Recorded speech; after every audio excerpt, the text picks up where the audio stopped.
Welcome to episode 197 of This is the G podcast. Yes. We'll keep it festive no matter what, y'all. Yeah. Man, turmoil in the Middle East, turmoil in the Smith household, and we lose another Isley brother, and we'll talk about it all in this episode. I'm Tommy B.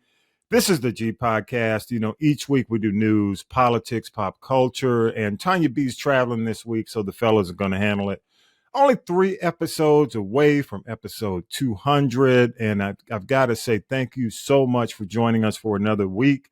We're going to go ahead and get it started, man. We've got a lot of news ahead. Syracuse Mike will give us a timeline of the war in Israel. What you got, Mike? News team, assemble! It's time for the Week in News with Syracuse Mike. Israel is at war after a surprise attack by Hamas militants. It's likely that at least a total of 2,000 people have died on both sides of the battle since militants began their assault on nearly 24 Israeli towns and army bases. This started over the weekend. At the United Nations Sunday, Israel's Gilad Erdan is asking for international support. Hamas's war crimes must be unequivocally condemned. This unimaginable atrocity must be condemned. Israel must be given steadfast support to defend ourselves. U.S. Defense Secretary Lloyd Austin has ordered a U.S. carrier strike group to assist Israel. Secretary of State Antony Blinken is also working to find out if Americans are among those killed or taken hostage.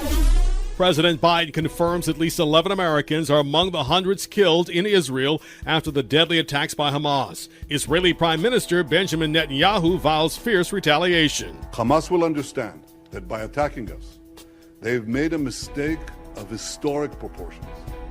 We will exact a price that will be remembered by them and Israel's other enemies for decades to come. Israel's defense minister has ordered a complete siege on Gaza, cutting off electricity, food, and fuel to more than 2 million Palestinians. Many are already living in poverty. There's also the issue of hostages. Monday, Hamas militants threatened to start killing Israeli civilian hostages if the bombing of civilian areas continued without prior warning. It's believed some Americans are among the hostages. There have been protests all around the U.S. In New York City Monday, supporters for Israel and Palestinians gathered on the streets. Groups supporting Palestinians are condemning Israel over retaliatory airstrikes and military operations following the deadly surprise attack by Hamas against Israeli citizens just days ago. President Biden spoke to the nation Tuesday and again vowed to support Israel while condemning the attacks by militants. They use Palestinian civilians as human shields. Hamas offers nothing but terror and bloodshed with no regard to who pays the price. Mr. Biden confirmed that at least 14 Americans have been killed since Israel was attacked over the weekend. The president also denounced Hamas, the group both the U.S. and Israel have labeled a terrorist organization. He called the attack on Israel by Hamas an act of sheer evil. The president also voiced concern for Americans that are being held hostage. He asked Israel to follow the law of war in its response. Israel continued pounding Gaza Tuesday with airstrikes to punish Hamas. In the meantime, Palestinian citizens have been running for cover. The bombing has killed hundreds and flattened buildings. According to the Israel Defense Forces, they have mostly secured their border with Gaza. Secretary of State Antony Blinken is spending Thursday in Israel. Part of his mission is finding out if Americans are among the hostages taken by Hamas. We have a number of Americans who remain unaccounted. We are working very closely with the government of Israel to determine their whereabouts and if they have been taken hostage by Hamas, to work to secure their release. The U.S. death toll has risen to 22, while 1,200 Israelis have died following the militant attacks. The U.S. State Department is arranging evacuation flights to get Americans who want to leave out of Israel. Israel is pounding Gaza with airstrikes ahead of a ground invasion in response to the horrific weekend attack by Hamas on Israel. The U.S. death toll is rising, according to John Kirby, the White House Security Council spokesman. So far, 27 Americans have been killed. And the number of unaccounted for stands today at 14. Again, that's 14 unaccounted for. While there is no direct proof that Iran was actively involved with the Hamas attack on Israel, U.S. Defense Secretary Lloyd Austin says that involvement can't be ruled out. We also know that Iran has a long track record of supporting Hamas. And so there's a relationship there that extends over the years. We've also learned that the U.S. and Qatar reached a quiet understanding not to allow Iran access to any of the $6 billion in Iranian funds that were transferred to Qatari bank accounts last month. Israel has ordered the evacuation of over 1 million people in northern Gaza, including Gaza City. This evacuation is for your own safety. You will be able to return to Gaza City only when another announcement permitting it is made. That's Jonathan Conricus with Israel Defense Forces. Palestinians have 24 hours and will only be able to flee south within Gaza because Israel has completely sealed off the territory. The UN says that 400,000 Palestinians have already been displaced. Many also have no food or place to go. Plus, Hamas is telling people to stay put. It's believed that an Israeli ground offensive is imminent. The overall death toll on both sides is over 2,800. Rudolph Isley, one of the founding members of the Isley Brothers, has died. He was 84. He was with the group when hits like Shout, Twist and Shout, That Lady, and It's Your Thing hit the charts. Rudolph Isley actually left the Isley Brothers to become a minister in 1989. In Alabama, Carly Russell was found guilty of false kidnapping in order to pay about $18,000 in restitution. She also gets to spend a year in jail. The 25-year-old made national headlines in July when she called 911 to report a toddler missing on a highway in Hoover, Alabama. Russell later admitted that she lied about the toddler and about being forced into an 18-wheeler. Thanks, Mike, for the headlines, man. It has been, as you all know, it's been a crazy week, and it's difficult to ignore what's in the news. I mean, we got to talk about it. I mean, the news this week has been the war in Israel. I mean, without a doubt. I mean, there are other things that we're going to talk about. By the way, Tonya B is off this week, so we're going to do a little bit of the tea when we finish this. But, you know, the serious nature of the conversation, I'm going to let you know up front, the language is going to get harsh because I'm going to keep it really real on the show. As well, he is here, the one and only. Got to give it up to Talib Shabazz in the building. Talib, wear your headphones, man. You're all good. I left him at the gig last night. At the gig. That's all right. That's all right, brother. We're going to make it. Hey, but I want you to hear me loud and clear. But yes. Just dominating the news, man. And I'll give you guys, first of all, let me say to Syracuse Mike Roberts this week. First, happy birthday, Mike. Happy birthday. Yeah, you know, Mike, another year, absolutely. Another year for Syracuse, Mike. And let me give him some applause for that. Yeah. And also an amazing week reporting. And it was not easy because it was coming in fast and furious. But, you know, I'm not going to go through the timeline. Just listen to Mike's report in the podcast from start to finish. He gives you a pretty in-depth, some insight into how this thing started and where it is now. But let me give you a quick update as we tape. Israel is reiterating to the northern population of Gaza to evacuate south. They are establishing now, I think, as we tape, this is from NBC News, a second route to help expedite, to make it even faster to head south. As of Friday, we tape on Saturday, 70 people, mostly women and children, were killed after Israeli strikes hit convoys of evacuees heading south. At least 1,300 people, including 258 soldiers, have been killed in Israel.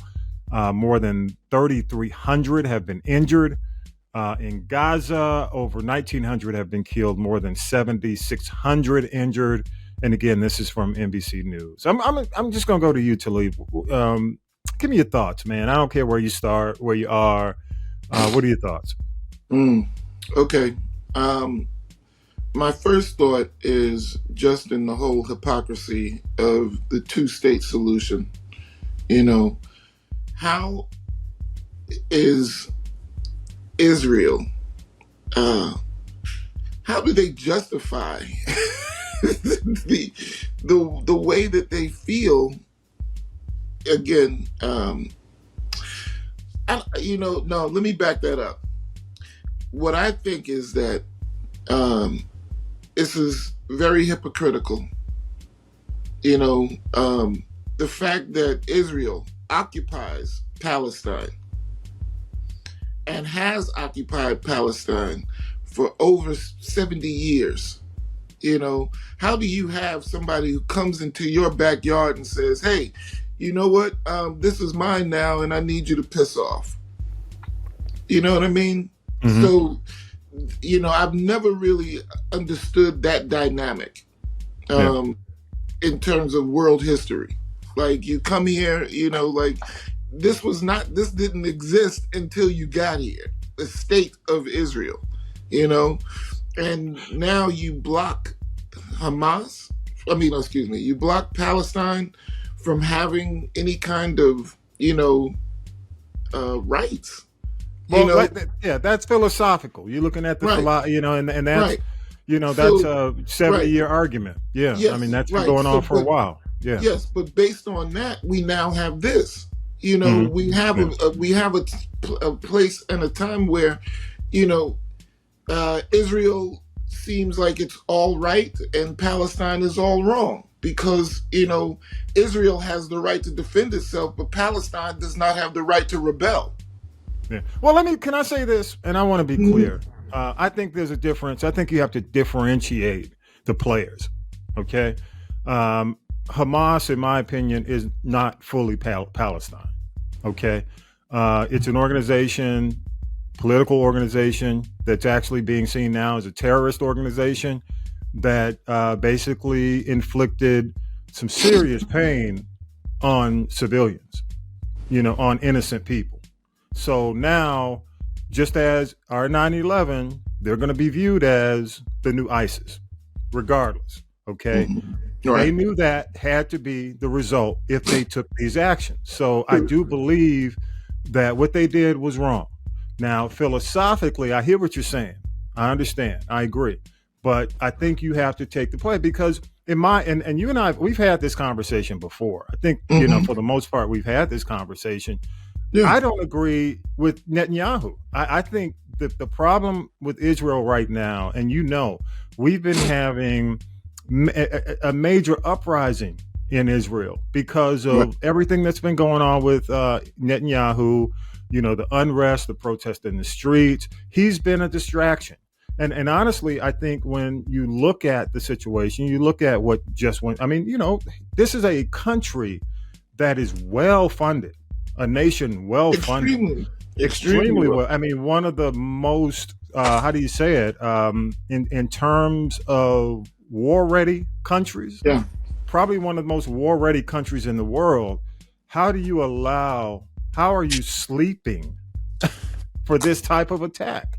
And I think it has a lot of it has the Iron Dome. Yeah. You know, how do you miss a lot of obvious signs? And in my opinion, I think it has to do with Netanyahu. I think it has to do with Netanyahu, his heavy-handedness, his inability to compromise and negotiate, not only when it comes down to between himself or his country and Palestine and Hamas at one point, but also just within his own country. He's facing corruption trial, bribery, fraud, breach of trust. And you know, in my opinion, the country's just kind of been spiraling out of control. It reminds me very much of what's going on in the U.S. to a certain extent. Yeah, it's extremism. So what I'm saying is, Talib, I get your point. And definitely without a doubt, it's a conversation that needs to be had. Right. Unfortunately, I don't think you can have it with the current players. I don't think you can have this kind of conversation as long as Netanyahu is in power in Israel. I don't think you can have this conversation as long as Hamas is quote unquote in power in Palestine. You know, and you know, Hamas even might be the next leg of Iran. You know, in terms of how their funding goes. So, you know how Iran feels about Israel. You know, but that's you know, and that's the thing. You know, so how can you? No, go ahead. I'm gonna let you go. But I'm just saying, and I'm gonna say that. I'm gonna say this one thing. I'll let you have it. How can you have an honest humanitarian discussion with these extremes involved? Even the evangelicals in America. How can you have an honest conversation with all these nuts involved? Well, see, again, the thing is that I think that it's hard, it's going to be hard. These are going to be hard conversations because we never really get past when and watching, because I've been trying to watch as much about the cover as much coverage of the war as I can. Because I really want to hear other people's perspective.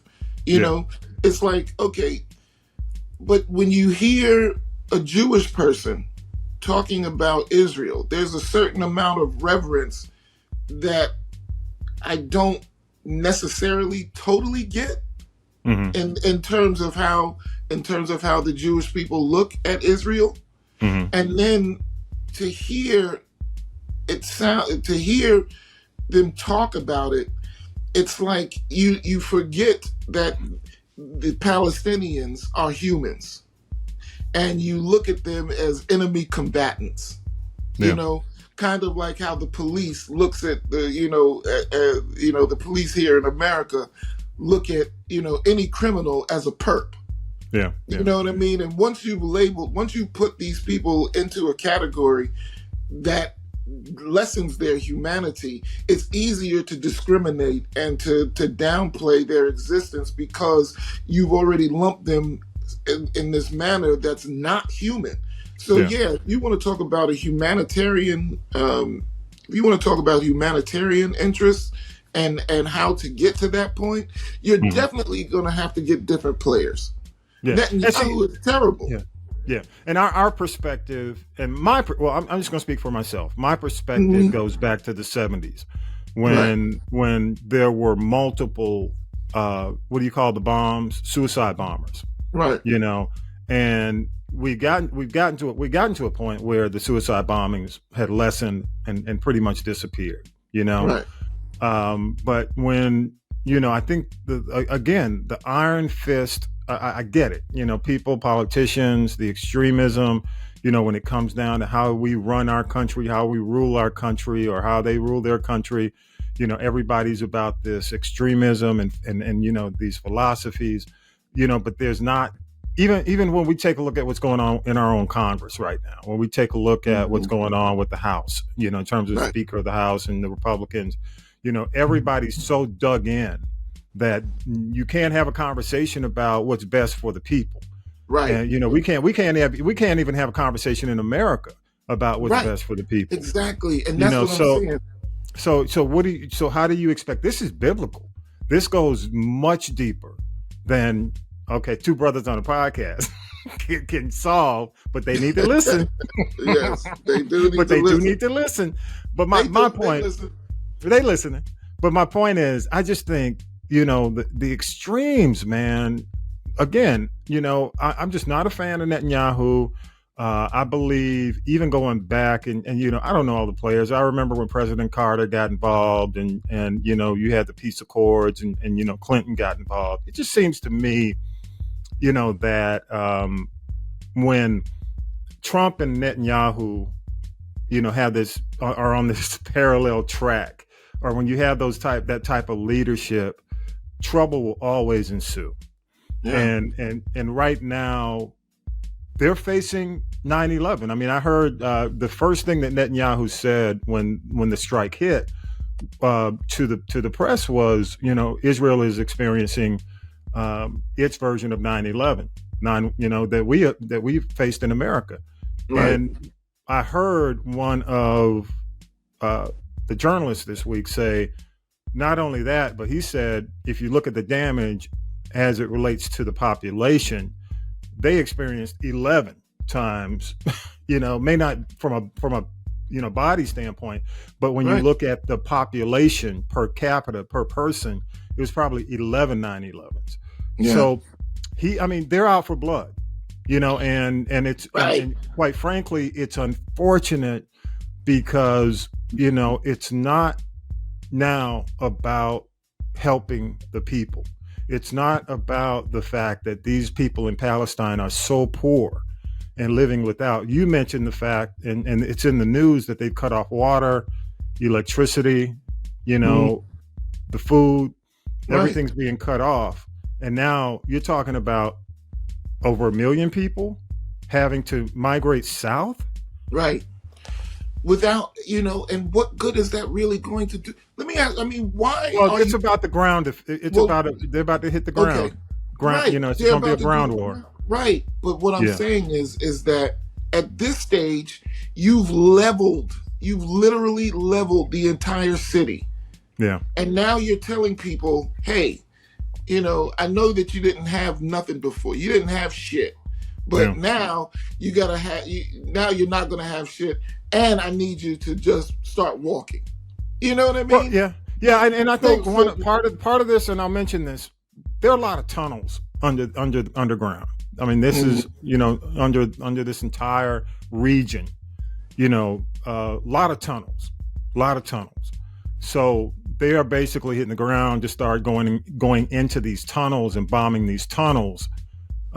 To find the leaders, and eventually, again, it comes down to, I hate this, man, because we're in this, regardless of what, my brothers and sisters out there saying, well, this shit ain't got nothing to do with me. Yes, it does. Because eventually, the U.S. is tied at the waist, connected like a Siamese twin to Israel. Okay. Right. And what this means is, because they're dealing with the 2023 version of the war on terror. Okay. So there's no doubt that potentially Iran is involved in this. And it will probably come out that even though we know that there's been some money involved, that this thing was fully funded and backed by Iran.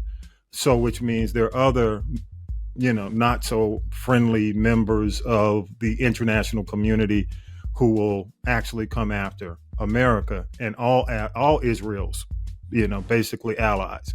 So we are, regardless of how you feel and whether or not you see it on our front, we are involved. And you got to keep in mind, when it comes down to funding, of course we funded the Afghan war heavily, but the second funding, when you look at the amount of international money, it goes to Israel. Israel has a blank check. What is it? They're like number two that we contribute to? Definitely. I would say 2 or 3, but definitely, at this point, number 2. And it's basically, the Afghan war, Afghanistan, we pull back. So eventually it's going to be number 1 again. Yeah. So, it's different from anything we're dealing with in Ukraine.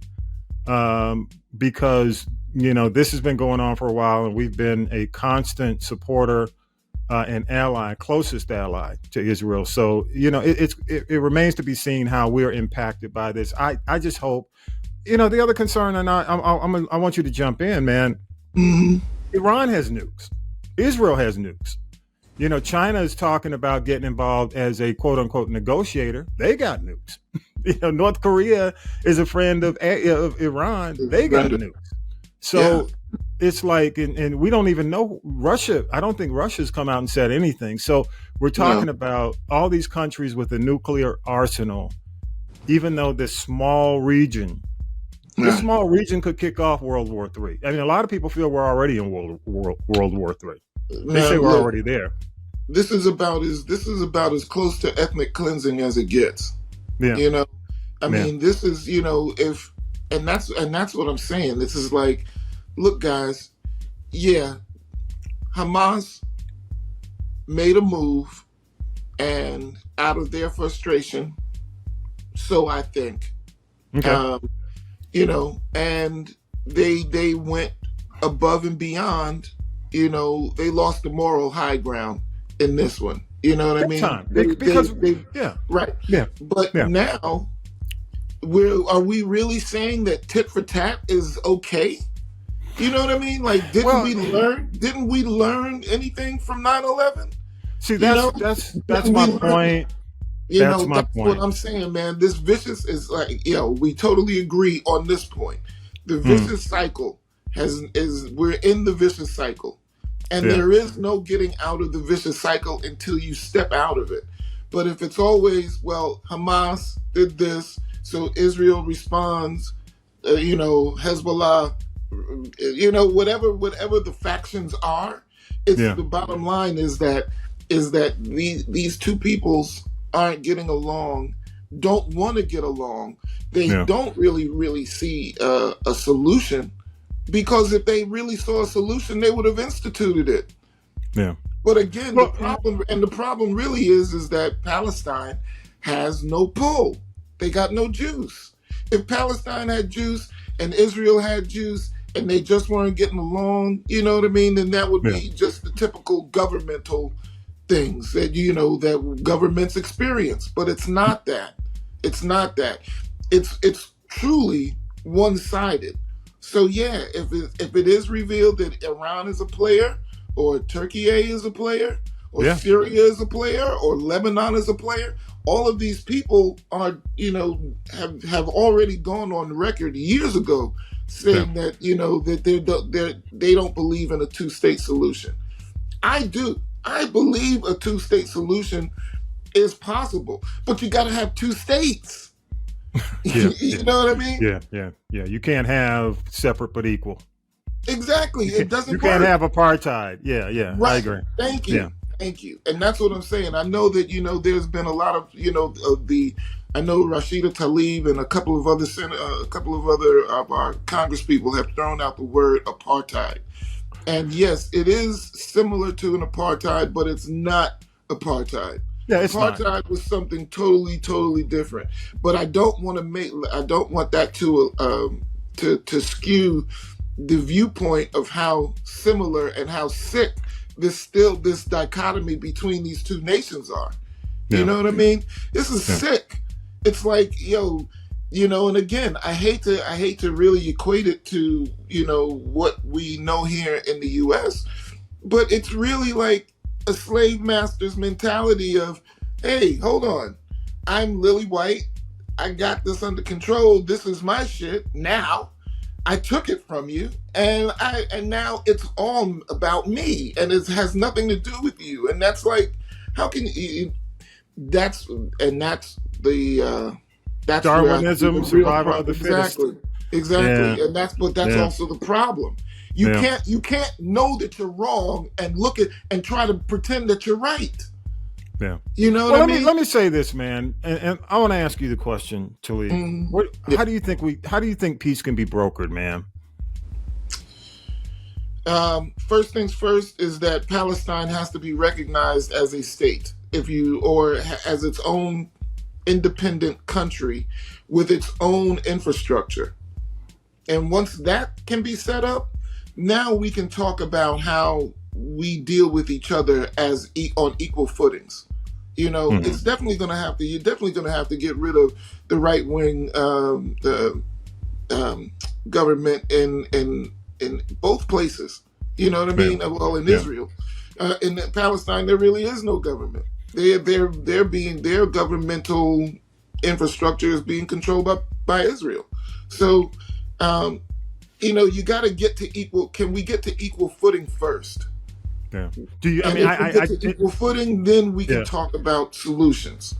Yeah, I said it before. I just don't think with the extremes. Now, I mean, honestly, Hamas has created a situation where no one will come to the table with them. Right. You know, nobody wants to quote unquote negotiate with the terrorist because they're definitely, if they weren't considered a terrorist organization before, they are now. Yeah. You know, and you know, so it's my opinion that I've already told you how I feel about Netanyahu and the things he's done with Israel. And I've already told you, you know, in terms of where Hamas is, you know, so is there, I mean, I don't think America has the moral high ground left anymore. We're no longer the moral authority. So I think, you know, even America can give all the money it wants. Right? We shouldn't be. But, you know, and you know, we've got to strip this thing down to the humanity of it. And you know, but you've got, even in America, the evangelical extremists, I call them, have given a blank check to Israel to a certain extent to do whatever. Yeah. And we've got to bring somebody in from a third party. I don't know if the UN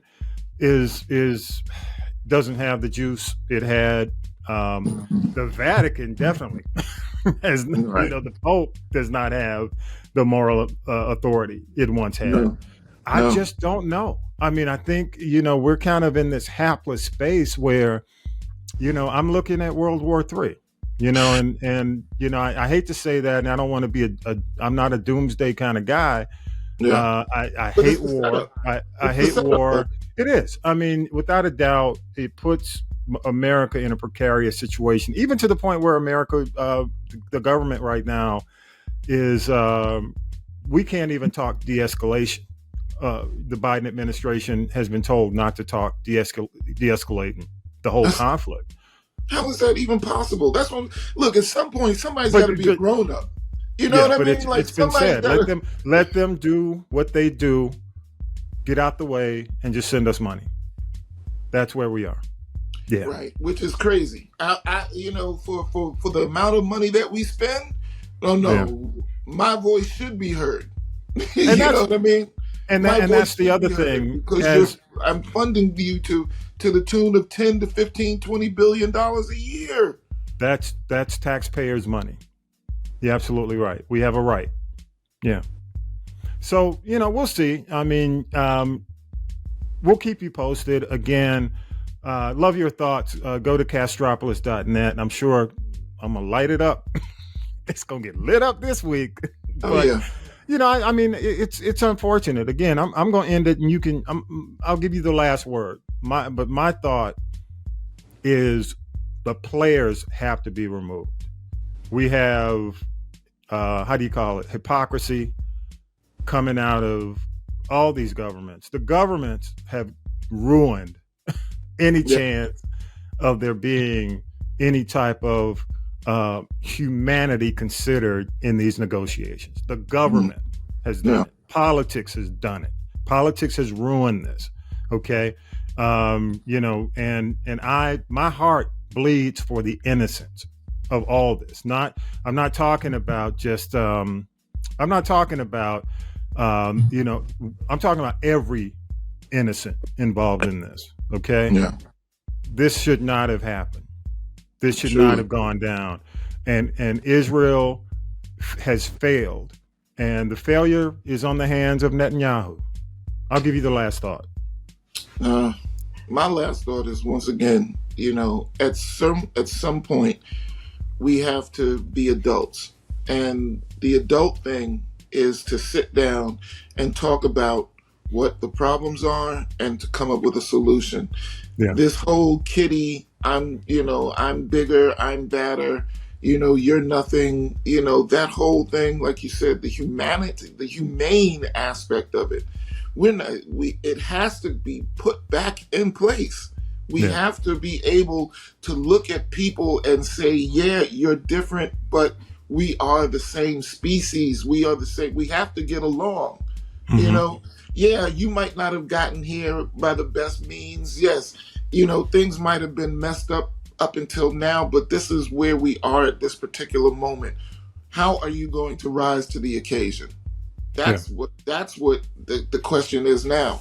Who's going to rise to the occasion? Who's going to step up and be the adult in the situation? Yeah, that's a good point to leave this on, man. Good point. All right, y'all. Hey, let's, Tonya B, no tea this week, man. So, Tonya.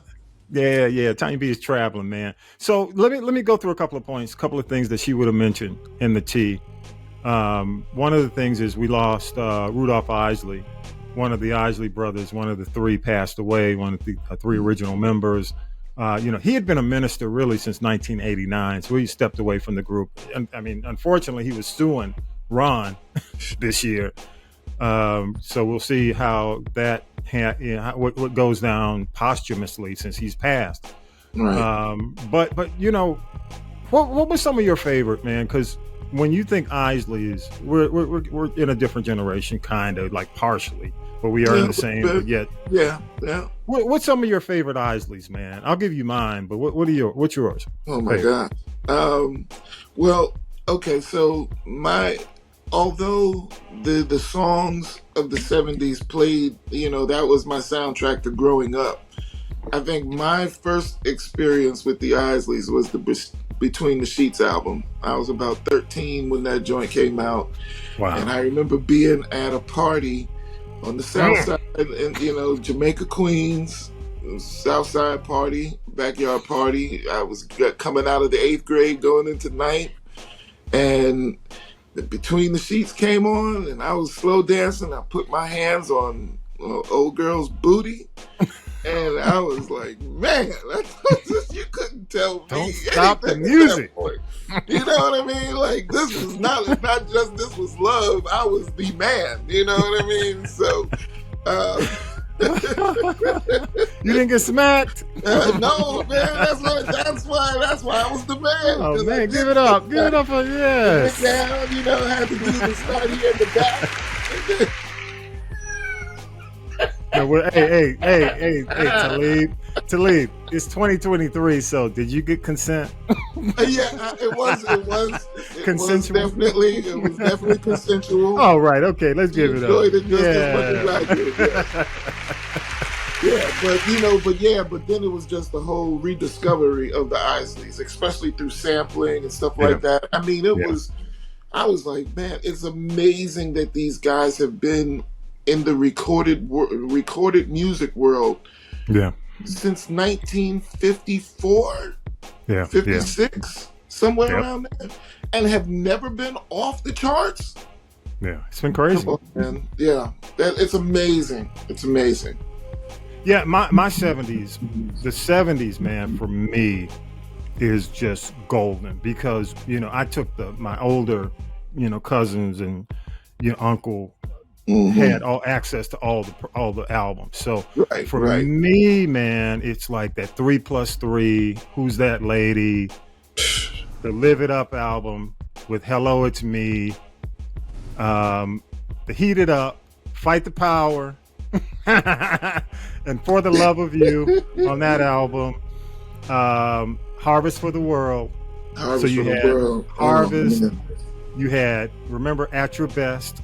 Yeah, and you had Let Me Down Easy, and then my even though I do like the 80s stuff, but the end of the 70s, Go For Your Guns. Yeah, when you have Footsteps in the Dark. Yes, The Pride, but most of all, you have Voyage to Atlantis. I'll always come back to you. Oh man! Now you can see why I'm a DJ. So you know what I'm saying? But my point is, man, I just remember like when I think of Rudolph Isley, I think of the furs, the pimp cane, the jewel the big hats. The 70s, man. Oh my God. The 70s Isley brothers would get you in trouble, just like Talib's hand on that 13. No. He was 13 too. He was 13 too. Yes, exactly. But rest in power, man. Rudolph Isley, definitely. He will be remembered, man. He will be remembered. I'm definitely hoping that whatever legal battles that were going on can be subsided too, because that got ugly. That got real ugly, and I was like, oh. Okay, so the name Isley might be in jeopardy because Rudolph said he owned it. He passed away in his sleep, man. Yeah, peacefully, and I as you say, I hope the lawsuit will end peacefully and allow their legacy to continue, just like we love the music and love the music. I just hope we can continue to love it peacefully. Yeah, exactly. Yeah. Exactly. One more thing, man, to talk about. Jada Pinkett Smith's book dropped, Worthy. It actually, as we tape, it hasn't dropped fully yet, but man, she's been out here, dog. This is like I don't want, it's almost like we've been talking about Israel and the Palestine. It's like you don't want to, I don't want to take sides, but you got to just say this is the Will Smith emasculation tour, isn't it? Is it not? Damn. She's dropping some bombs on the whole situation. She's, she said that they've been separate since 2015. They weren't together during the time of the slap. She says there's no prenup in this marriage. She said she was shocked when he called her his wife at the Oscars. She said she was surprised that he even said that, and she thought the whole slap thing was a skit. Apparently, Chris Rock was hitting on her, knowing that I guess he knew that they were separate. They were separated. They had separated. Asked her out on a date, and she reveals that Tupac was her soulmate. And it's kind of like, twist the knife. Baby, the man's been dead for over 20 years now. I mean, yeah, but and that's kind of on your lips like that. That's. I'm just wondering if Will knew she was going to say this before the book dropped, and she also reveals, unfortunately, that she's been, suicide ideation has been part of her life since she's been in her 40s. So it's a deep book, man. What are your thoughts, man, when you hear that, Talib? Because I was kind of like, I've met Will. I know you've met Will. In the business. I met Will when he was doing the Fresh Prince when he first started doing it, but I also met him, when he was a rapper, when he was just, right. The Fresh Prince. Fresh Prince, right. So when you hear all this blow up, knowing, that this is in the book and we haven't really seen or heard what's really in the book, just snippets of it. What are your thoughts? The best way I can put it is that the expression that I heard years ago was Hollywood makes for strange bedfellows. Yeah. And to be honest, this was one of those. We knew about Jada and Pac from when Pac was alive and coming on shows like A Different World and everything. You know what I mean? We knew that there was some kind of chemistry and everything there back then. For you to get married to Will Smith after that, and still hold a torch the way that you do for Pac. Look, man, this whole thing has been... Hollywood couples are weird anyway. And I'm not going to go and sit here and tell you about all of the rumors and stories that I've heard about Will and Jada from the start of their relationship. Because it's not necessary and it's never been confirmed. I've not seen things with my own eyes, so I can't really speak on it. But, I heard that his role in the 6 Degrees movie was actually coming to life. And that Jada was a willing participant in this whole lifestyle. So whatever I've heard that they were swingers. You know what I mean? So there's always been talk about Will and Jada. But from the outside, it looked like at least they presented a united front. Now we realize that their united front was a front. You know what I mean? Yeah. And there was so much going on behind the scenes that these two aren't even really getting along. So, but at the end of the day, because I really didn't, when I started hearing about, Jada was coming with something else, I kind of tuned it out. You know what I mean? Yeah. This was one of those stories I didn't have any dog in this fight. So it's something that I was kind of trying to leave alone. So I can't speak on actual facts or books or anything like that, quotes, because I haven't read anything. The only thing that I can say is that, look, in terms of how couples in Hollywood go, it's hard enough for them to stay together. The fact that the Smiths were able to remain together this long, and we didn't know any of their family business up until now, I commend them. I wish that they could have kept that going, because the last thing I really care about, or care to hear about, is what is going on in Will and Jada's bedroom. You know what I mean? But it seems like that's all the talk that we have. So since that is all the talk, this is what I'm going to say.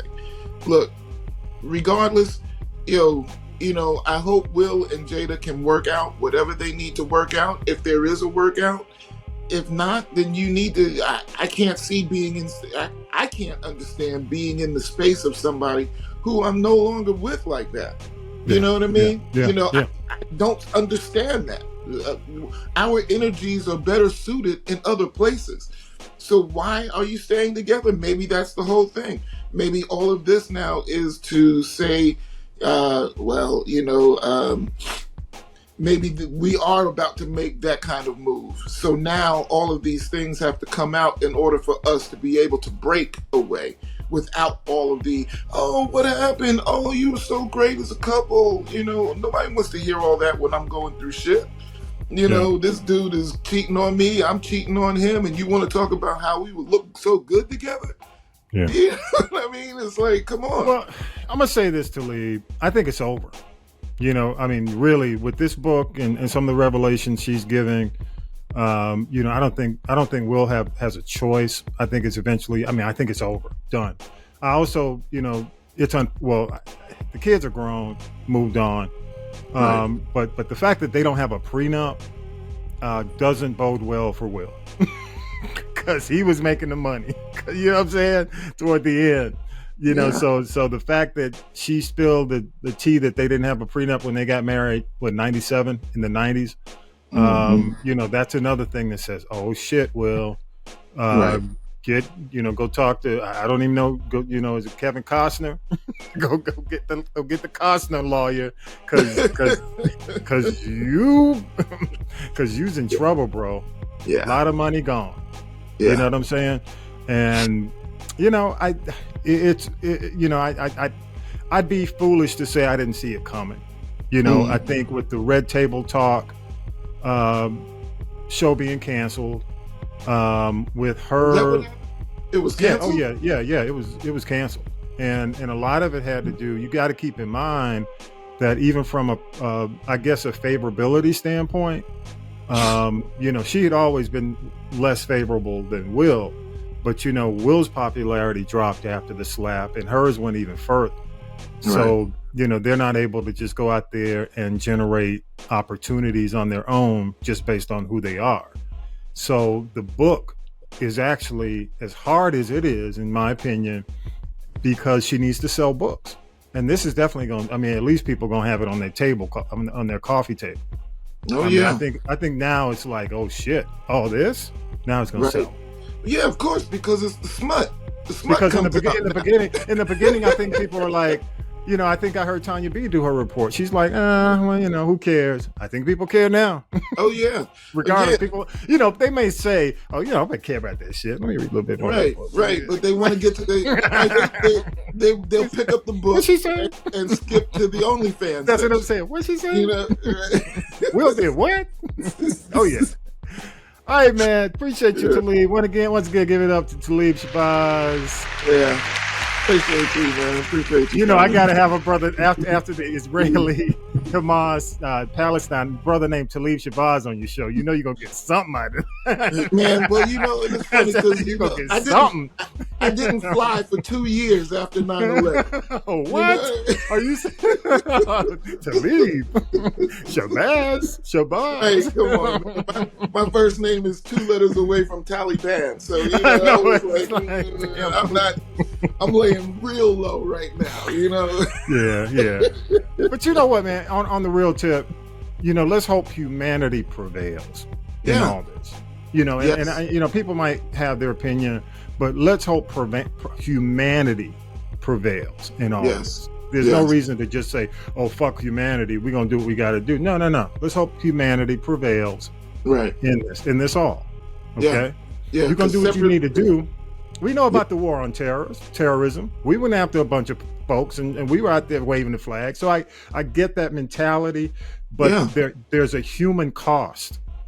A lot of innocent people involved. And we don't need the innocence wrapped up in all the craziness, the foolishness. Right. So hopefully humanity prevails. We'll see. And can we finally, at the end of the day, can we finally agree that we are all humans? Yeah. And no one is superior and no one is inferior. Yeah. That's the whole thing. Superiority and inferiority are the downfalls. You know what I mean? So as long as we can escape that mindset, as long as we can escape that mindset, then we're good. We're good. Yeah. We have a chance to grow. And that's what this is. We've been presented with an opportunity for growth. Yeah. Because if we don't grow, we definitely have World War III. Yeah, so true. Absolutely. If we grow, then we can not only prevent this, but we should be able to take other situations like a Ukraine and Russia and really come to because again, all of that is about what it's funny how these are ancient arguments about land mass, and populations. You know what I mean? Like all of this is about if at the end of the day, if this is where the baseline is for all of this, then it's a definite place where we can start to build from. You know what I mean? Yeah, so true. So true.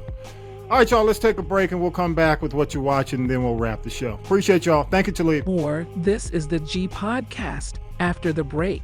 Hey, everybody, what's up? It's Tommy B from This Is the G Podcast. We are now halfway through 2023. And if you've been thinking about starting your own podcast in 2024, I'd love to have a chat with you. The Castropolis Podcast Network is currently accepting new shows. And if you have a clear vision and a unique voice, let's get in touch. Reach out to me at info@castropolis.net or visit the website castropolis.net. Simply click on the Contact Us button. So go to castropolis.net, click on Contact Us, and just leave me a message. I'm Tommy B from This Is the G Podcast, and I can't wait to help you start your very own podcast journey today. What you watching this week, Tommy B? Two great picks from NBC Peacock. First, The Irrational. Jesse L. Martin stars as world-renowned behavioral science professor Alec Mercer, who uses his expertise to help solve difficult cases. Now, Martin's acting is solid, and the supporting cast is up and coming, especially Trevina Springer as Mercer's sister. If you can get over the similarities to shows like Monk, this is a show worth adding to your weekly watch list. Next is Found. Shanola Hampton stars as PR specialist Gabby Mosley. Now, you may know Shanola from the show Shameless, which was on Showtime. Now, she leads a team that searches for missing people from marginalized groups. Unbeknownst to anyone, Mosley is hiding a chilling secret. The man who once kidnapped her is in her basement helping her solve crimes. Wow. This Black Silence of the Lambs is a bit far-fetched, but it's worth watching for the solid performances from Hampton and Mark Paul Gosselaar. If you know the name, that's Zach Morris from Saved by the Bell, y'all. Y'all know him. Now, both of these shows feature black leads in unique and compelling roles. I recommend you check them both out. It's worth the watch. Let me know what you're watching. Go to castropolis.net and hit the people poll.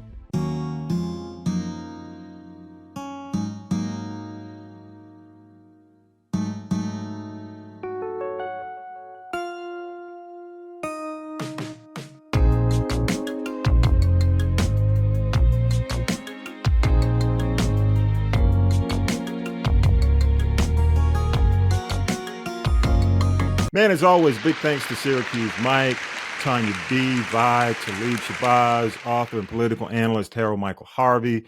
Big thanks to the crew, Millennial Nick, Lady J, Regia, music by K-Dub, all those who help us make it happen week to week. Remember, every Sunday, 6 p.m., you can stream us first. All of our links are in our social media, or you can just go the easy way, castropolis.net. Everything is there. And we really appreciate you when you share us with your friends. It don't cost you nothing, y'all. And the big PSA this week I think is relevant is from President Carter. He said this back in the day. War may sometimes be a necessary evil, but no matter how necessary, it is always an evil, never a good. Remember that. Appreciate you all for supporting this show each week. Don't forget to subscribe and turn on your notifications to get the bonus episodes. You know we're doing dailies now, 5-minute episodes during the week, so make sure those notifications are on. Subscribe on your favorite podcast app or just go to the YouTube channel, y'all. With that, episode 197 is in the can. Have a great week. Peace and power to the people.